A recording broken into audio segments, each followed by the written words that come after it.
Julián y su madre llegaron al aeropuerto exactamente a la hora prevista. Faltaban solo unos minutos para el despegue, cuando la multitud del terminal comenzó a avanzar hacia el avión y la cabina empezó a llenarse. Julián se sentó en el asiento 19F, junto a la ventana, en la segunda fila desde el final. Su madre, María, estaba sentada a su lado. Faltaba solo un día para Navidad. En los rostros de todos los pasajeros se reflejaba la misma emoción: volver a casa, reencontrarse con sus seres queridos. Nadie sabía que aquel vuelo sería una despedida. De las 92 personas a bordo, solo una llegaría al final de ese viaje. Julián Köpke nació el 10 de octubre de 1954 en Lima, la capital del Perú. Su madre, María Köpke, era una reconocida ornitóloga alemana. Su padre, Hans Wilhelm Köpke, era zoólogo. Ambos trabajaban en el Museo de Historia Natural de Lima. Julián creció rodeada de ciencia, disciplina y naturaleza. Tuvo una infancia normal, pero el mundo que la rodeaba no lo era. En su casa había animales, libros, mapas y notas científicas. Desde muy pequeña aprendió a observar la naturaleza, a respetarla y a comprenderla. Con el paso de los años, su familia tomó una decisión importante. Se adentrarían en el corazón de la selva amazónica para fundar una estación de investigación. La llamaron Panguana. Era un lugar aislado, al que solo se podía acceder por río, completamente rodeado de naturaleza salvaje. Julián, en cambio, continuó sus estudios en un colegio alemán en Lima. Pasaba la mayor parte del año en la capital y las vacaciones junto a su familia, en lo profundo del Amazonas. Allí aprendió directamente de sus padres cómo sobrevivir en la selva, cómo comportarse ante los animales y cómo reconocer los peligros del entorno. En 1971, Julián tenía 17 años y estaba a punto de graduarse. El baile de graduación se celebró el 23 de diciembre. Su madre quería regresar a la estación de investigación el 19 de diciembre, pero aceptó quedarse para que Julián pudiera asistir al baile.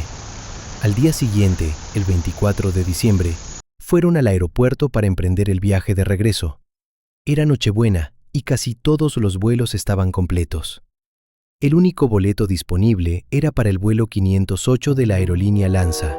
El avión era un Lockheed L-188 Electra, un modelo con muy mala reputación en aquella época.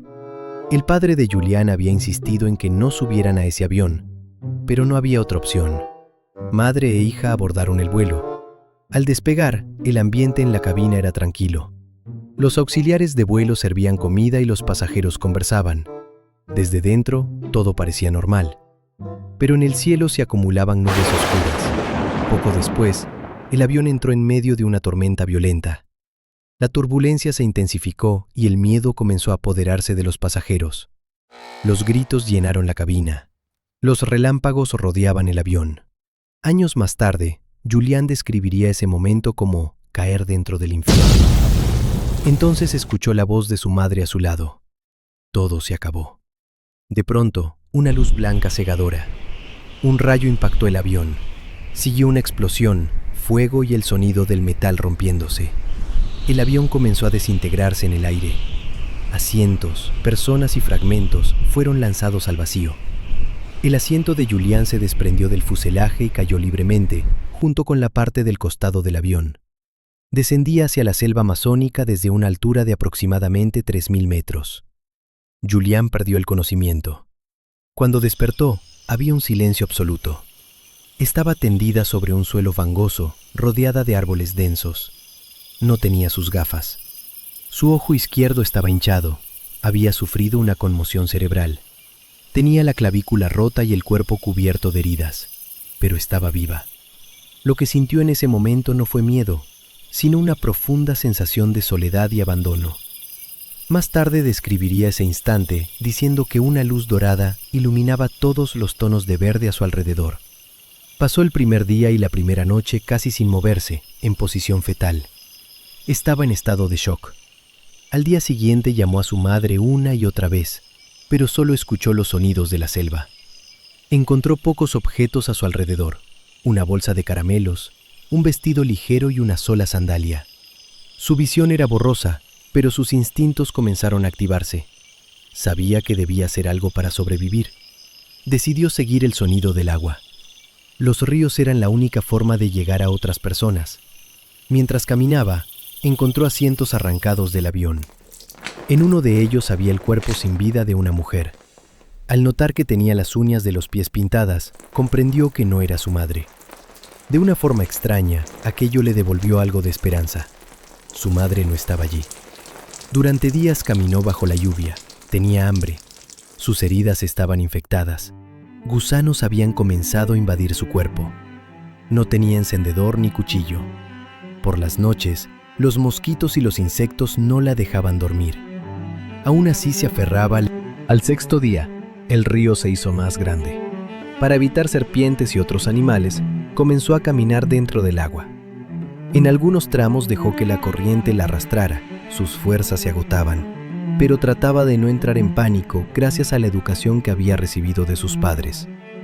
En el 9º día, vio una pequeña choza hecha con hojas de palma junto al río. Entró. No había comida, pero encontró un bidón de gasolina. La herida de su hombro estaba llena de gusanos. Recordó un método que su padre había utilizado una vez para curar a perros heridos. Vertió gasolina sobre la herida. A pesar del dolor, logró eliminar los gusanos. Exhausta, se tendió en el suelo y se quedó dormida. En la mañana del 10º día, despertó al oír voces de hombres. Salió corriendo de la choza. Frente a ella había pescadores peruanos. Se presentó y les dijo que había sobrevivido a un accidente aéreo. No le quedaban fuerzas. Cayó al suelo. Los pescadores la auxiliaron, la llevaron a su aldea y avisaron a las autoridades. Julian Kopke había sobrevivido. De las 92 personas a bordo del avión, ella fue la única que salió con vida. Las otras 91, incluida su madre, murieron. Tras recibir tratamiento en el hospital, ayudó a los equipos de rescate a localizar la zona del accidente. Luego regresó a Alemania con su padre. Estudió biología, obtuvo un doctorado y años más tarde volvió a Perú para hacerse cargo del Centro de Investigación Panguana, fundado por su familia. Y la pregunta que Julian siguió haciéndose fue siempre la misma. ¿Por qué solo yo sobreviví? El grupo enfrentó una decisión inimaginable: alimentarse de los cuerpos de sus compañeros fallecidos. No era solo una cuestión de supervivencia. Un grupo de personas quedó atrapado contra su voluntad tras un accidente que marcaría la historia para siempre. Lo que comenzó como un simple viaje deportivo terminaría convirtiéndose en una de las historias de supervivencia más estremecedoras jamás registradas. Una lucha que llevaría al ser humano más allá de sus límites físicos, mentales y morales. El All Christians Club, un equipo de rugby formado por exalumnos del Colegio Stella Maris de Montevideo, Uruguay, era un club respetado y con una trayectoria destacada. En 1972, el equipo recibió una invitación para disputar un partido amistoso en Santiago de Chile. Para ellos, este viaje representaba una oportunidad única, ya que el rugby no tenía la popularidad del fútbol y el club debía sostenerse con recursos limitados. Al viaje no solo se sumaron los jugadores, sino también amigos, familiares, profesores y miembros del cuerpo técnico. En total, 45 personas abordaron el avión. El 12 de octubre de 1972, despegaron a bordo de un Fairchild FH-227, perteneciente a la Fuerza Aérea Uruguaya, una aeronave considerada confiable para vuelos de corta y media distancia. Al principio, nada parecía fuera de lo normal. Sin embargo, a medida que el avión se aproximaba a la cordillera de los Andes, las condiciones meteorológicas comenzaron a deteriorarse rápidamente. La visibilidad disminuyó, la nieve empezó a caer con fuerza y los vientos se volvieron cada vez más peligrosos. Ante esta situación, los pilotos decidieron desviarse hacia Mendoza, Argentina, donde permanecieron un día esperando una mejora del clima. El 13 de octubre, creyendo que las condiciones eran favorables, retomaron el vuelo. A las 14:18, el avión volvió a despegar rumbo a Chile. A bordo, nadie imaginaba que aquel sería el último tramo de un viaje normal. Pero poco después, el clima volvió a empeorar de forma drástica. La niebla era tan densa que los pilotos no podían distinguir las montañas. Además, la compleja geografía de la zona interfería con las comunicaciones por radio. Convencidos de que ya habían superado la cordillera, comenzaron a descender. En realidad, seguían en pleno corazón de los Andes. Entonces ocurrió lo impensable. De repente, una montaña apareció frente a ellos. No hubo tiempo para reaccionar. El impacto fue brutal. La cola del avión se desprendió al instante. Varios pasajeros salieron despedidos y murieron en el acto. El fuselaje se deslizó violentamente por la ladera, rompiéndose y deteniéndose finalmente sobre la nieve. En cuestión de segundos, aquel avión lleno de risas y expectativas se convirtió en un escenario de destrucción y silencio. En el impacto inicial murieron 12 personas. Los 33 sobrevivientes quedaron atrapados a más de 3.500 metros de altura, rodeados únicamente de nieve, hielo y montañas interminables. Muchos estaban gravemente heridos, fracturas expuestas, hemorragias internas y traumatismos severos. Sin equipo médico ni ayuda externa, los sobrevivientes hicieron todo lo posible por asistir a los heridos, utilizando lo que encontraban entre los restos del avión. Durante las primeras horas y días, algunos más fallecieron debido a la gravedad de sus heridas. Los sobrevivientes registraron el interior del avión y lograron reunir una cantidad mínima de alimentos, algo de azúcar, unas pocas botellas de vino y pequeños paquetes de comida. Para obtener agua, derretían nieve. No había plantas, animales, ni ninguna fuente natural de alimento. El frío era constante y las noches insoportables. Al octavo día, una noticia devastadora llegó a través de una pequeña radio. Las operaciones de búsqueda habían sido suspendidas. Las autoridades creían que no había sobrevivientes. En ese momento, la última esperanza de rescate desapareció. Comprendieron que nadie vendría por ellos. Si querían vivir, tendrían que hacerlo por sus propios medios.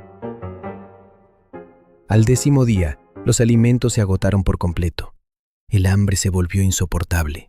Tras largas discusiones marcadas por el dolor y la desesperación, el grupo enfrentó una decisión inimaginable: alimentarse de los cuerpos de sus compañeros fallecidos. No era solo una cuestión de supervivencia, sino una lucha interna contra creencias religiosas, valores morales y límites humanos que jamás pensaron cruzar. Cada bocado tenía un peso psicológico enorme, pero la alternativa era la muerte segura. 17 días después del accidente, una avalancha cayó sobre el lugar donde se refugiaban, sepultando parte del fuselaje y causando la muerte de 8 personas más. Este nuevo golpe devastó emocionalmente el grupo. A pesar de todo, comenzó a surgir una idea. Si nadie iba a rescatarlos, debían buscar ayuda por su cuenta. Liderados por Nando Parrado, quien había perdido a su madre y a su hermana en el accidente, y Roberto Canessa, decidieron intentar cruzar las montañas. Tras casi 60 días desde el accidente y con la llegada del verano en el hemisferio sur, ambos emprendieron la travesía. Sin el equipo adecuado, enfrentaron glaciares, pendientes imposibles y un agotamiento extremo. Durante aproximadamente 10 días caminaron al límite de sus fuerzas. Finalmente, al descender a zonas más bajas, se encontraron con un pastor. Al escuchar su relato, este dio aviso inmediato a las autoridades. Poco después, se organizó una operación de rescate. 72 días después del accidente, los helicópteros finalmente llegaron a la montaña. 16 personas seguían con vida. Estaban extremadamente débiles, desnutridas y al borde de la hipotermia. Fueron trasladadas de urgencia a hospitales. Su rescate fue considerado un milagro y conmocionó al mundo entero. Lo ocurrido en los Andes en 1972 no fue solo una tragedia aérea, fue una prueba extrema de resistencia humana, una historia que mostró hasta dónde puede llegar el ser humano cuando la vida está en juego. Hoy sigue siendo recordada como una de las historias de supervivencia más impactantes de la historia moderna. Aron Ralston, ¿quién era? Puede que nunca hayas oído su nombre, pero lo que vivió se convirtió en una de las historias de supervivencia más impactantes de la historia de la humanidad. Su vida, que comenzó como la de un ingeniero mecánico, se dio a conocer en todo el mundo gracias a una lucha inimaginable en uno de los cañones más aislados de Estados Unidos. Una excursión solitaria que parecía completamente normal lo llevó a enfrentarse cara a cara con la muerte durante 6 días. Y una sola decisión cambió su destino para siempre, salvándole la vida y convirtiéndolo en una leyenda. Este video es la historia de hasta qué punto puede llegar un ser humano para seguir viviendo, y de esos momentos increíbles que llevan al límite el instinto de supervivencia. Aaron Ralston era ingeniero mecánico, pero lo que realmente lo definía no era su profesión, sino su pasión por la naturaleza. A los 27 años, le encantaba escalar montañas y explorar en solitario los cañones más peligrosos y remotos de Estados Unidos. Alejarse de la gente, de la ciudad y de la presión del trabajo no era una huida para él, sino una especie de terapia. Ya había superado muchas montañas y cañones por su cuenta, y ahora su nuevo objetivo era el cañón Blue John, en el estado de Utah. El 26 de abril de 2003, se subió a su coche sin avisar a nadie. Tras un largo viaje en automóvil, continuó en bicicleta, y cuando terminó el trayecto en bici, comenzó una caminata que duraría horas, hasta llegar finalmente al cañón Blue John, al final del día. El cañón tenía una belleza sobrecogedora, paredes altas, pasajes estrechos y un silencio casi absoluto. Aaron no quiso conformarse con las zonas superiores y decidió descender a las partes más profundas. En ese momento, se encontró con una enorme roca encajada entre 2 paredes del cañón. Podía usarse como un escalón. Si lograba subirse a ella, podría pasar al nivel inferior. Pero antes debía asegurarse. Empujó la roca, la sacudió, comprobó si podía caer. Parecía firmemente atascada entre las paredes y no daba señales de moverse. Convencido, Aaron se subió a la roca, pero justo cuando iba a descender, la piedra se desplazó de repente y comenzó a moverse junto con él.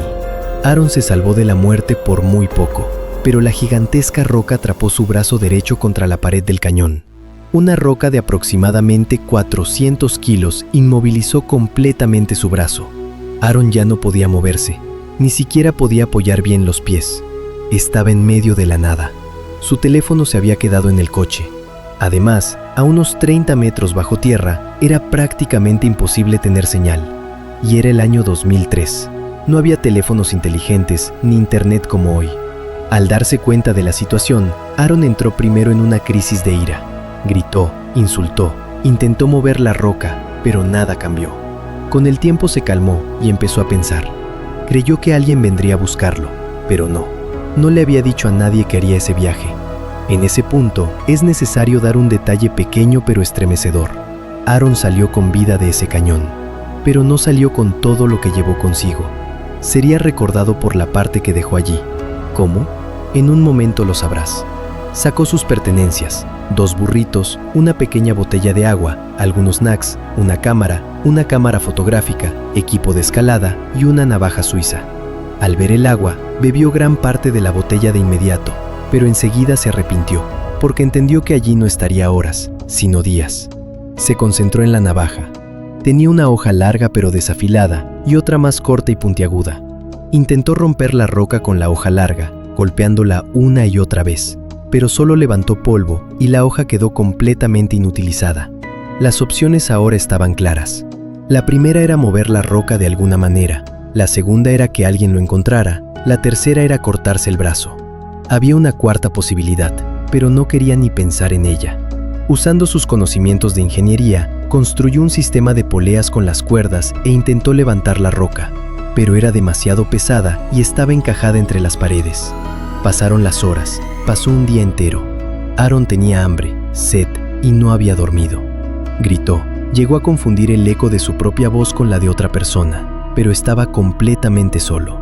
Se hizo un torniquete, tomó el cuchillo, pero no pudo dar el primer corte. La posibilidad de morir era mayor que la de sobrevivir. Encendió la cámara y grabó un mensaje de despedida para su familia. Al verse a sí mismo, casi no se reconoció. Estaba demacrado, con la barba crecida y una mirada de puro miedo. Ya no sentía el brazo derecho. Su color había cambiado a un tono horrible entre gris y verde. Tomó la hoja corta y puntiaguda y esta vez la clavó en posición vertical. Al cortar venas y tendones, finalmente alcanzó el nervio. Sintió un dolor ardiente que recorrió todo su cuerpo hasta los hombros, pero ya no había vuelta atrás. Se dio cuenta de que la roca ejercía presión sobre el hueso del brazo en un ángulo específico. Colocó su cuerpo en la posición correcta y utilizó la piedra como palanca para romper el hueso. Primero se rompió uno, luego el otro. Ya no había retorno. Con el cuchillo cortó los tendones restantes y por último, el nervio. Después de 6 días y aproximadamente 120 horas, era libre. La sangre brotaba sin parar de su brazo. Tenía que salir del cañón. Preparó el sistema de cuerdas y descendió los 30 metros con un solo brazo. Al llegar al suelo, vio un pequeño charco de agua, pero junto a él yacía un cuervo muerto. Curiosamente, durante esos 6 días, había visto un cuervo pasar por encima todos los días, excepto el sexto. Avanzó perdiendo sangre hasta que, por pura suerte, se encontró con una familia de turistas. Ellos pidieron ayuda de inmediato y Aaron fue trasladado en helicóptero al hospital. Había perdido el 25% de la sangre de su cuerpo y había adelgazado 18 kilos. Después del incidente, las autoridades necesitaron 13 personas y una grúa para retirar la roca. A petición de Aaron, su brazo fue incinerado y las cenizas fueron esparcidas en el lugar del cañón donde había quedado atrapado. Años después tuvo un hijo. El futuro que había visto en sus alucinaciones se hizo realidad. Aaron Ralston no dejó atrás solo una roca y silencio al salir de ese cañón. Dejó una pregunta perturbadora sobre hasta dónde puede llegar la voluntad humana. ¿Qué estarías dispuesto a sacrificar para seguir viviendo? Su historia no es tanto de heroísmo, sino de necesidad, no de valentía, sino del instinto de supervivencia en su forma más pura.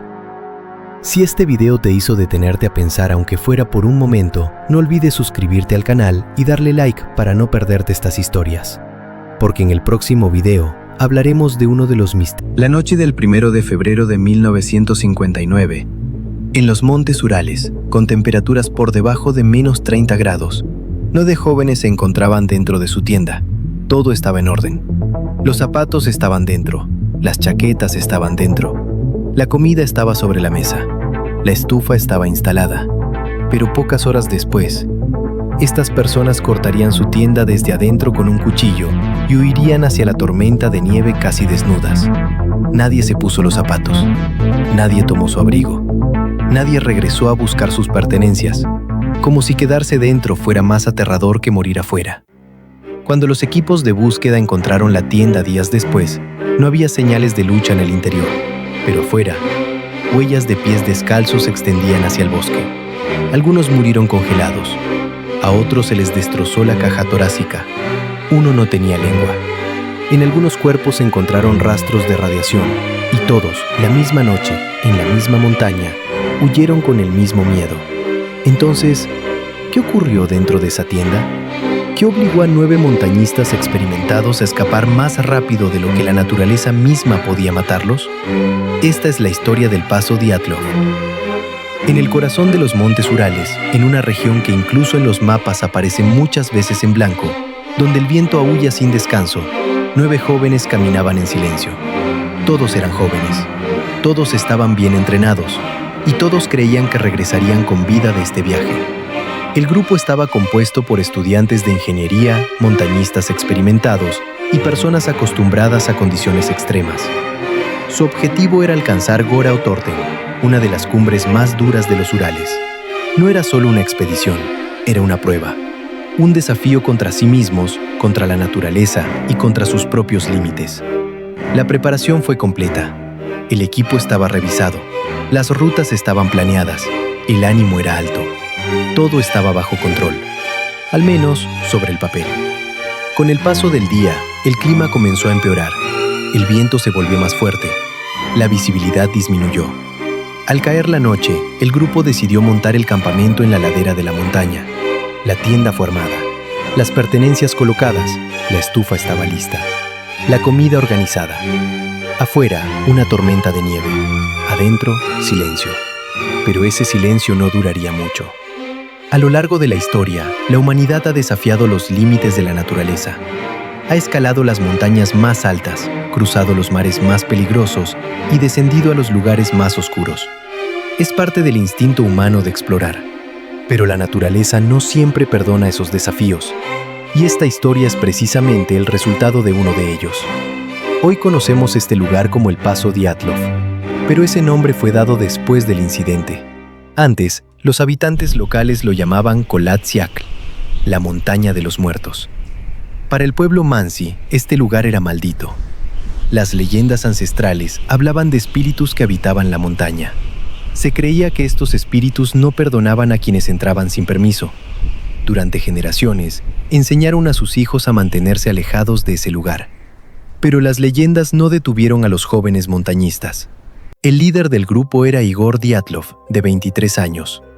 Estudiante del Instituto Politécnico de los Urales, disciplinado y con gran experiencia en montañismo. Con él estaban Yuri Doroshenko, Lyudmila Dubinina, Georgi Krivonishenko y los demás miembros del grupo. Había una persona más en la expedición, Yuri Yudin, pero debido a problemas de salud, tuvo que regresar al inicio del viaje. En ese momento parecía un pequeño contratiempo. En realidad, esa decisión le salvó la vida. El grupo partió el 23 de enero desde el pueblo de Visay. Ese era el último punto de civilización. A partir de allí, solo quedaba la naturaleza. Y la naturaleza no perdona errores. Con el paso de los días, las condiciones empeoraron. La tormenta se intensificó. Orientarse se volvió cada vez más difícil, pero el grupo siguió avanzando. Al final del 8º día, llegaron a las faldas de la montaña de los muertos, y fue en ese punto donde todo se salió de control. Cuando llegó el 12 de febrero, las familias comenzaron a preocuparse. No había noticias desde hacía días. Los retrasos eran normales, pero no tanto. Se avisó a las autoridades. El 20 de febrero comenzaron las tareas de búsqueda. 2 días después, los rescatistas encontraron una tienda en la ladera de la montaña, pero no era un campamento normal. La tienda estaba rasgada desde adentro. No se había salido por la entrada. La tela había sido cortada con un cuchillo. Las pertenencias estaban intactas. Zapatos dentro, abrigos dentro, comida dentro. Incluso la estufa estaba instalada, pero las personas no estaban allí. Habían huido casi desnudos en un frío mortal. Las huellas conducían hacia el bosque. Los primeros 2 cuerpos fueron encontrados bajo un árbol, Yuri Doroshenko y Yuri Krivonishenko, junto a un pequeño fuego que intentaron encender. Tenían graves signos de congelación en manos y pies. Prácticamente no llevaban ropa. Un poco más adelante, fue hallado Igor Dyatlov. Estaba medio incorporado, con las manos extendidas hacia las ramas, como si hubiera intentado levantarse, pero no tuvo fuerzas. Zinaida Kolmogorova yacía tendida, orientada hacia el campamento. Rustem Slobodin tenía una fractura en el cráneo, aunque no era mortal. Estos 5 murieron por hipotermia. Pero la pregunta seguía siendo la misma. ¿Por qué? ¿Por qué huyeron de la tienda? ¿Por qué no se vistieron? ¿Por qué algunos intentaron regresar y otros avanzaron hacia el bosque? Meses después, cuando la nieve se derritió, se encontraron los otros 4 cuerpos en el lecho de un arroyo. Nikolai Tibó, Lyudmila Dubinina, Alexander Kolevatov y Semión Solotaryov. Pero estos cuerpos eran distintos. El cráneo de Tibó estaba destrozado. El pecho de Dubinina estaba aplastado. No tenía lengua. Las costillas de Solotaryov estaban colapsadas. Kolevatov tenía profundas heridas en el cuello. El informe forense usó una sola expresión: una fuerza desconocida y poderosa. El caso fue cerrado. Durante años no se habló del tema. Los documentos fueron ocultados. Las familias nunca recibieron una explicación clara, pero los rumores crecieron. Rastros de radiación, cuerpos con la piel anaranjada, luces vistas en el cielo, notas en los diarios. Vimos un gran objeto de color fuego elevándose en el cielo. Entonces, ¿qué vieron realmente? ¿Una prueba militar? ¿Una explosión? ¿O algo que aún no podemos explicar? Décadas después, la tecnología permitió reexaminar el caso. En 2019, simulaciones plantearon la posibilidad de una pequeña avalancha. Se habló de ondas infrasonoras capaces de provocar pánico extremo. En 2020, Rusia cerró oficialmente el expediente. La explicación fue tormenta, pánico, pequeña avalancha, hipotermia. Sonaba lógico, pero ¿era suficiente? Porque algunas preguntas siguen sin respuesta. ¿Por qué la tienda fue cortada desde adentro? ¿De dónde provino la radiación? ¿Por qué algunos sufrieron heridas devastadoras y otros solo murieron congelados? Tal vez algunos secretos deben permanecer en las montañas. Lo ocurrido en el Paso Dyatlov no fue un simple accidente natural. Fue uno de los ejemplos más oscuros del precio que el ser humano puede pagar cuando desafía a la naturaleza. Gracias por ver el video. Si este tipo de historias te interesa, no olvides suscribirte al canal y compartir el video. Dicen que la selva se lo traga todo. Pero a veces, la selva escupe lo que no puede digerir. Una mochila azul, encontrada seca y limpia, en un río furioso después de meses. Huesos humanos, blanqueados químicamente, sin una sola marca de dientes de animal. Y una cámara, con una foto borrada deliberadamente. Lo que pasó con Chris y Lisanne no fue un accidente. La naturaleza no comete errores tan perfectos. Yo estuve ahí. Yo vi las luces en la oscuridad. Si crees que estás a salvo viendo esto detrás de tu pantalla, piénsalo de nuevo. Bienvenidos a la verdad que nadie se atreve a contar. Pausa larga. Bienvenidos a mi reino. A lo que ustedes, en sus mapas de papel, llaman Panamá. Ustedes ven mis árboles y piensan en aventura. Ven mis ríos y piensan en belleza. Pero yo, el jaguar, el que camina sin hacer ruido entre las sombras, veo la verdad. La selva no es un parque de diversiones. La selva es un estómago, un organismo vivo, hambriento y eterno, que siempre está observando. El tiempo aquí no se mide con sus relojes mecánicos. Aquí, el tiempo se mide en latidos, en el momento en que una presa deja de respirar.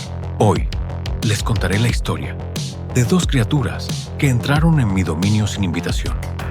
Dos cachorros humanos que olvidaron la primera regla de la naturaleza. Nunca subestimes a la oscuridad.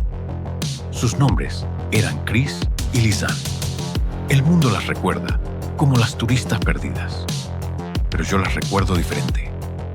Ellas fueron las que miraron al abismo, y el abismo les devolvió la mirada. Era el 15 de marzo de 2014. Llegaron desde lejos, desde un lugar de concreto y seguridad, Holanda. Traían en sus ojos ese brillo peligroso que yo conozco bien, la ignorancia. Pensaban que mi hogar era un escenario para sus fotos. Se reían, planeaban, soñaban con ayudar a los niños locales. No sabían que, en la espesura del bosque nuboso, los sueños se asfixian rápido. Pasaron las semanas. Todo parecía un juego. Hasta que llegó el 1 de abril. El Día de los Inocentes, lo llaman ustedes. ¡Qué ironía! Esa mañana, el sol brillaba sobre Boquete con una luz mentirosa. Chris y Lisanne decidieron subir el sendero El Pianista.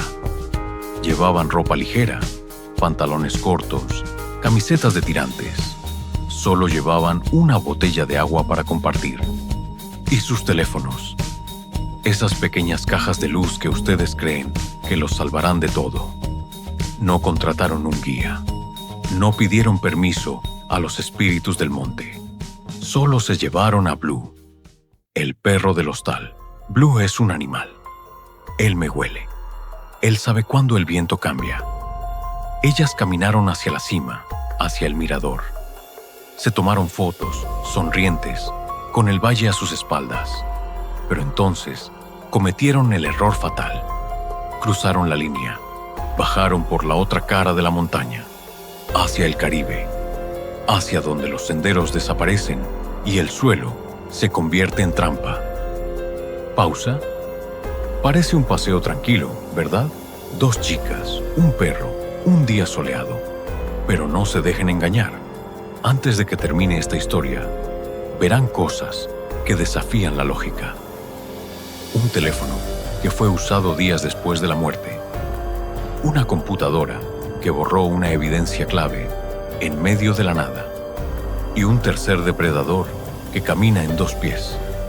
Quédense conmigo hasta el final, porque la foto número 509 tiene la respuesta que la policía quiso ocultar. Pausa. Esa noche, la selva respiró frío. El perro, Blue, regresó al hostal, pero regresó solo. Mírenlo bien. Un perro fiel no abandona a sus dueños en medio de la nada. Si Blue regresó sin ellas, es porque algo lo espantó, o porque la selva le dio una orden. Vete, ellas ya me pertenecen. Los dueños del hostal vieron al perro y no entendieron el mensaje. Pensaron que las chicas volverían por la mañana. Grave error.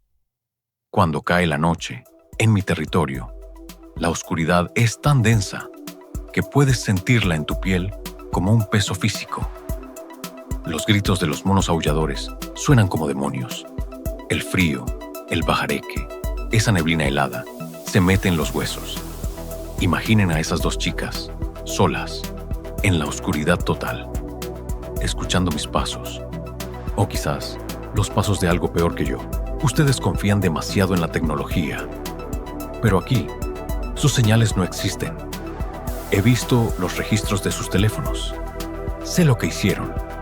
El 1 de abril, a las 4:30 de la tarde, el miedo comenzó. Chris marcó el 112, el número de emergencia internacional. Nada, solo estática. 12 minutos después, Lisanne marcó el 911. Silencio. La selva se tragó sus señales. Durante 4 días, intentaron llamar, una y otra vez.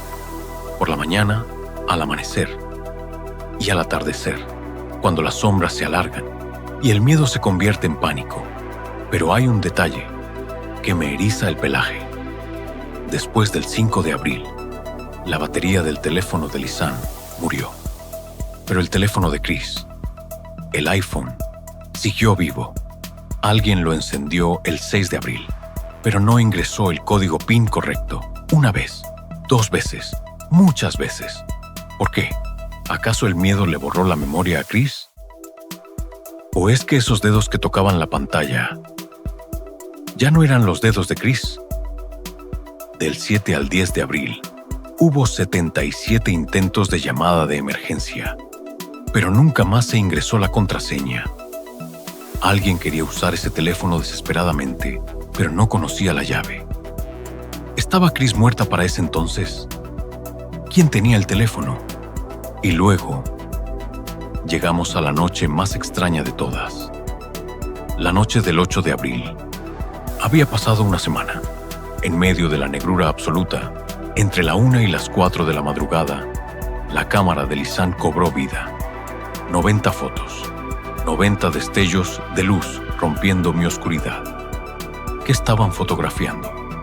Ustedes ven rocas, ven ramas, ven bolsas de plástico y envoltorios de dulces sobre una piedra. Algunos dicen que usaban el flash para ver el camino. Absurdo. Un animal no usa luz para ver, usa sus sentidos. Esas fotos no eran para ver el camino, eran para ver lo que las acechaba, o quizás para dejar una marca. Hay una foto que me inquieta, la foto del cabello de Chris, su cabello rubio, limpio, brillante, pero no se ve su rostro. ¿Por qué tomar una foto de la parte trasera de una cabeza? Y las gotas en el aire, esas orbes que ven en las fotos. Ustedes dicen que es lluvia o polvo. Yo digo que es la respiración de la muerte. Y falta una pieza en este rompecabezas maldito. La foto 509. La cámara tiene la foto 508 y la 510. Pero la 509 desapareció. No fue borrada por accidente. Fue eliminada para siempre. Ustedes necesitan una computadora para hacer eso.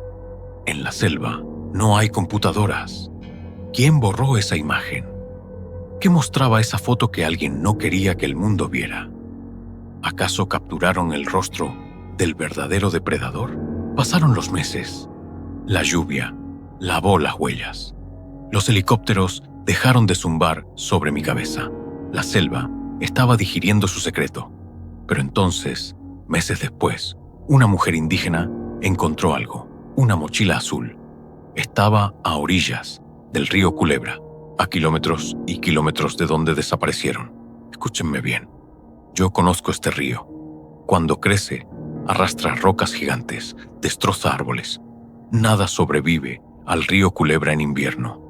Pero esa mochila estaba intacta, seca, limpia. Adentro, la ropa estaba doblada. Los sostenes de las chicas estaban guardados. ¿Quién se quita el sostén en medio de una situación de supervivencia? Los teléfonos, la cámara, las gafas de sol, todo estaba ahí. Como si alguien hubiera preparado un paquete, un regalo macabro, y lo hubiera colocado allí para ser encontrado. La naturaleza es caótica, desordenada y sucia. Esa mochila estaba demasiado limpia, demasiado ordenada. Eso no fue obra del río, eso fue obra de una mano humana. Y finalmente, encontraron lo que quedaba de ellas, unos pocos fragmentos de hueso esparcidos por la orilla. Aquí es donde mi instinto grita la verdad. El hueso pélvico de Chris fue encontrado, pero estaba blanco, completamente blanco. Sus científicos dijeron, «Oh, fue el sol, fue el fosfato del río». Mentira. Un hueso que pasa meses en la selva se pone verde, se llena de moho, se mancha de tierra. Para que un hueso quede así de blanco, necesita químicos, necesita cal, necesita un proceso acelerado. Además, no había marcas de dientes. Si yo, el jaguar, o mis hermanos los pumas, hubiéramos comido esos cuerpos, habríamos dejado marcas en los huesos. Los habríamos triturado para sacar la médula. Esos huesos no tenían ni un rasguño. Fueron cortados. Fueron separados y encontraron piel. Piel que estaba en una etapa de descomposición que no coincidía con el tiempo que llevaban desaparecidas. Como si hubieran muerto mucho después de perderse. O como si alguien hubiera conservado sus cuerpos en algún lugar frío antes de tirarlos al río. Ustedes cerraron el caso. Dijeron, accidente. Dijeron que se cayeron, que se perdieron, que el río las arrastró.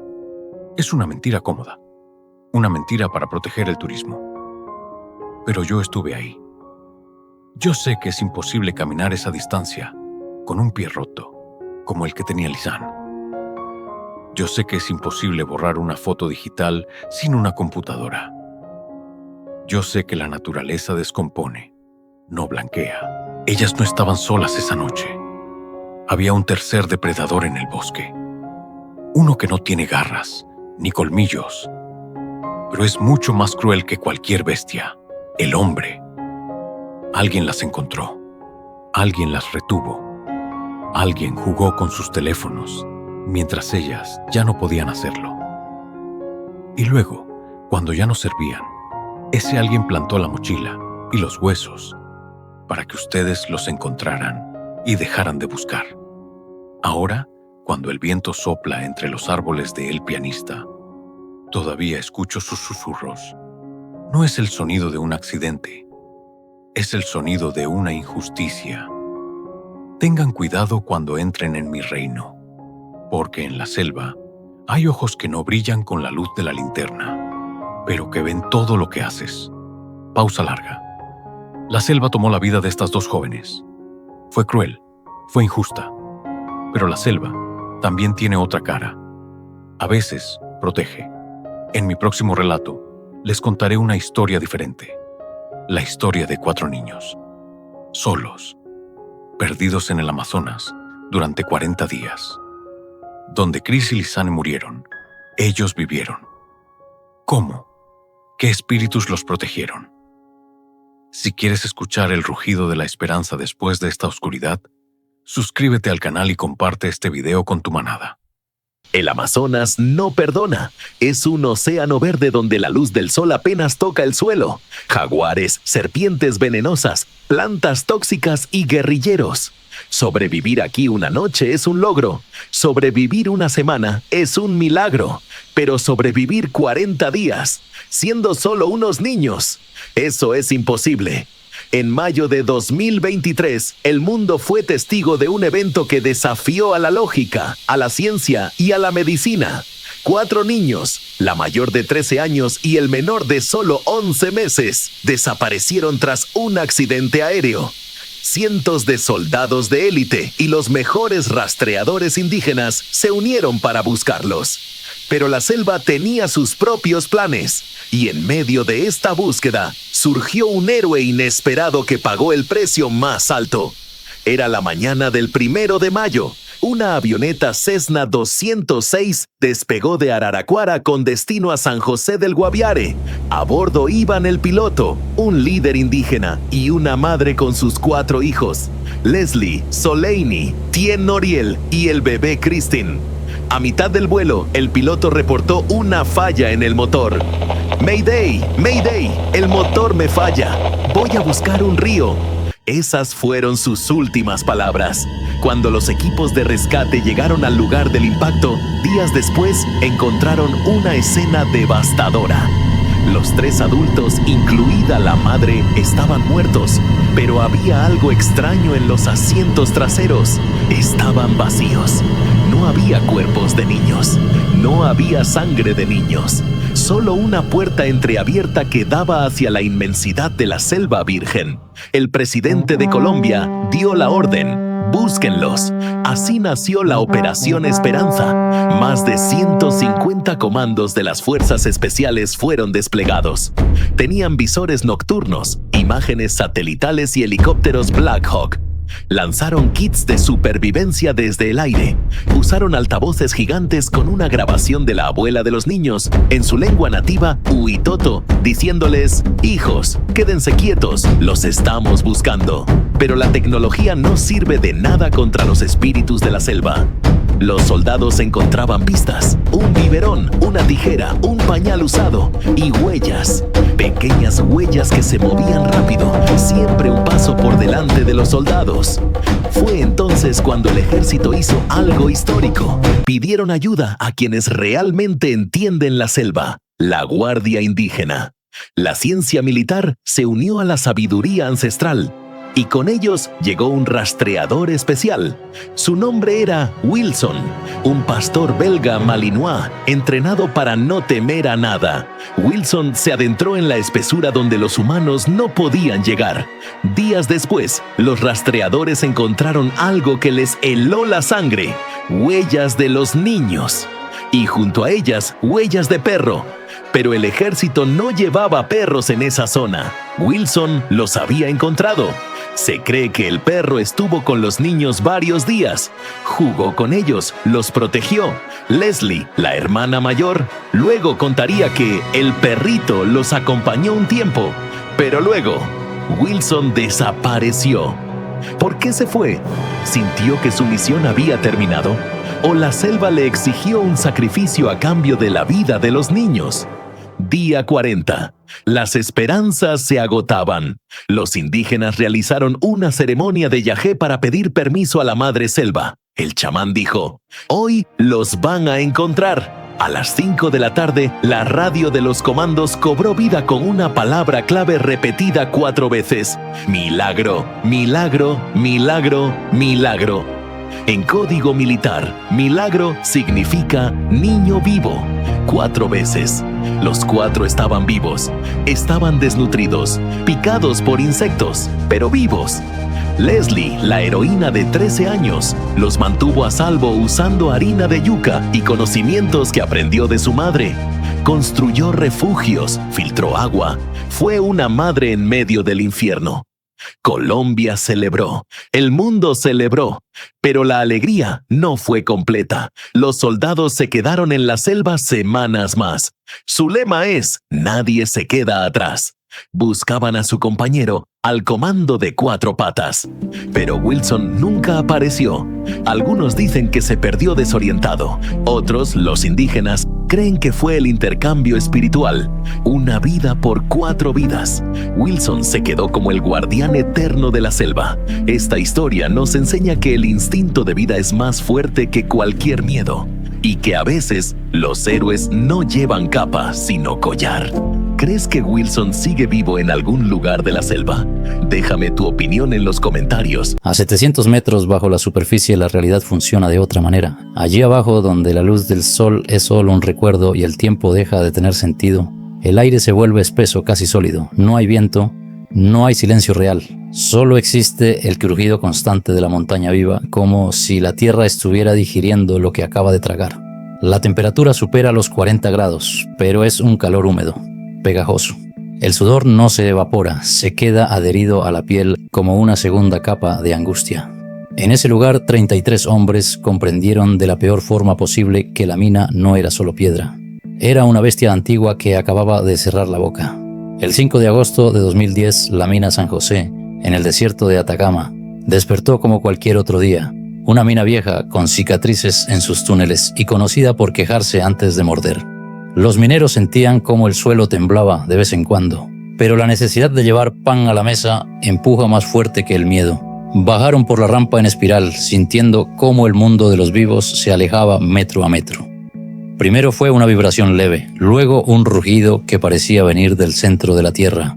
Una nube de polvo blanco y denso se levantó como una tormenta, cegándolos al instante. 770.000 toneladas de roca, un bloque del tamaño de un edificio gigantesco, se desplomaron en un segundo, sellando la única salida. El aire se llenó de polvo caliente. No se veía nada.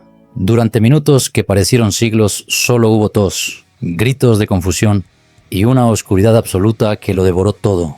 Cuando el polvo finalmente se asentó, hicieron el recuento. 33 cascos, todos vivos. Fue el último milagro fácil que recibirían. Intentaron subir por los ductos de ventilación.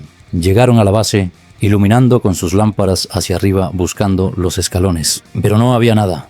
Las escaleras de emergencia nunca se instalaron. El terreno seguía inestable. Cada paso hacia arriba traía el sonido de nuevas rocas cayendo. La mina no los dejaba ir.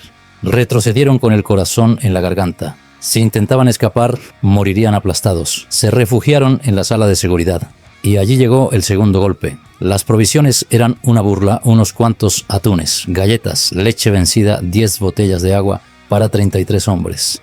Nadie sabía si estarían allí días o semanas. Aquí comenzó el verdadero infierno. Decidieron racionar lo poco que tenían. Una sola comida cada 48 horas. Imaginen esa escena. Un minero, con manos temblorosas, vertiendo una cucharadita de atún en un vaso de plástico. Una sola cucharadita. Luego un poco de agua para que pareciera más. Eso era todo el alimento para 2 días. El hambre dejó de ser un dolor en el estómago para convertirse en un animal salvaje que vivía dentro de ellos. Bajo tierra, la mente humana se rompe. Sin la luz del sol, el tiempo se distorsiona. Algunos juraban que habían pasado semanas cuando solo eran horas. El calor era asfixiante. Dormían en el suelo rocoso, respirando el aliento viciado de los demás. Empezaron las alucinaciones. Algunos veían sombras moverse en los túneles vacíos. Otros escuchaban el sonido de taladros que no existían, gritando «¡Ya vienen!», solo para encontrar silencio. Hubo quien dijo sentir la presencia del diablo caminando entre ellos, esperando su turno. La resignación era el enemigo. «Estamos muertos. Nos dieron por perdidos». Hubo discusiones feroces. El grupo estuvo a punto de fracturarse. Fue entonces cuando Luis Ursúa tomó la palabra, no como jefe, sino como igual. Organizaron una democracia bajo tierra. Si iban a morir, lo harían juntos. Y si iban a vivir, sería porque todos se cuidaron entre sí. Mientras tanto, en la superficie, el desierto se transformaba. Nació el campamento Esperanza. Esposas, madres e hijos llegaron con carpas, decididos a no moverse. Soportaban el frío de la noche y el sol abrasador. Encendieron fogatas que nunca se apagaban. Pero los expertos miraban los planos y sacudían la cabeza. Las probabilidades de encontrarlos vivos eran menores al 1%. Las ondas se desviaban. La roca era demasiado dura. Pasaron 15 días. La esperanza se agotaba. 17 días. 17 días comiendo aire y polvo. Y entonces ocurrió. La sonda número 10B rompió la roca. Abajo los mineros escucharon un zumbido mecánico. Un rugido metálico acercándose. Corrieron hacia el sonido, golpearon la cabeza del taladro, lo abrazaron, pintaron la barra de hierro de rojo y ataron un papel con gomas elásticas. Cuando la broca salió a la superficie, los operarios vieron la pintura roja, luego vieron el papel. Lo abrieron y leyeron el mensaje que paralizó al mundo. «Estamos bien en el refugio. Somos 33». Ese papel cambió la historia. Gritos, lágrimas, abrazos. Las campanas de todo Chile repicaron. Ya no buscaban cuerpos, estaban salvando vidas. Pero encontrarlos fue solo el comienzo. Ahora debían sacarlos a través de 700 metros de roca inestable. Se diseñaron 3 planes. Entró en escena la NASA, asesorando sobre cómo mantener la cordura en el encierro. Abajo los mineros empezaron a recibir comida y cartas a través de una paloma, un tubo de suministro. Pero el miedo persistía. Los taladros se rompían. Cada vez que la maquinaria se detenía, el silencio era aterrador. Fueron 69 días en el vientre de la bestia. Finalmente el túnel estuvo listo. Construyeron la cápsula Fénix, una jaula de acero angosta, apenas más ancha que los hombros de un hombre. Entrar en ella era aceptar la claustrofobia absoluta. Te encerraban en ese tubo, te ponían gafas oscuras y te izaban hacia la nada. El primer minero entró, el ascenso comenzó. El viaje duraba 20 minutos eternos. La cápsula giraba, golpeaba contra las paredes de roca. El polvo caía sobre el visor. A mitad de camino, colgado en la oscuridad, cada hombre estaba solo. Un fallo en el cable, un desprendimiento, y esa cápsula sería su ataúd. Pero poco a poco el aire se volvía fresco. Y luego la luz. Uno por uno, los 33 hombres emergieron. Algunos salieron gritando, otros se arrodillaron y besaron el suelo del desierto. Fue un renacimiento. La montaña a regañadientes había devuelto a sus prisioneros. Fue una victoria del espíritu humano contra la oscuridad absoluta. Pero la historia no termina con los aplausos. Después de la fiesta vino el silencio. La mina tenía advertencias previas, seguridad deficiente, y aún así se les permitió bajar. La mina San José hoy está cerrada y silenciosa, como un monumento involuntario a la negligencia, porque la tierra no habla con palabras, pero cuando se rompe, revela las verdades que intentamos enterrar. Esta historia nos recuerda que la línea entre la vida y la muerte es tan delgada como una capa de roca. Si quieres seguir escuchando historias reales, donde el misterio y la supervivencia chocan en la oscuridad, únete a esta comunidad. Dale me gusta al video y suscríbete. Aquí las historias nunca mueren. Yo soy Balam. Y hasta que nos volvamos a encontrar en las sombras, mantén los ojos abiertos.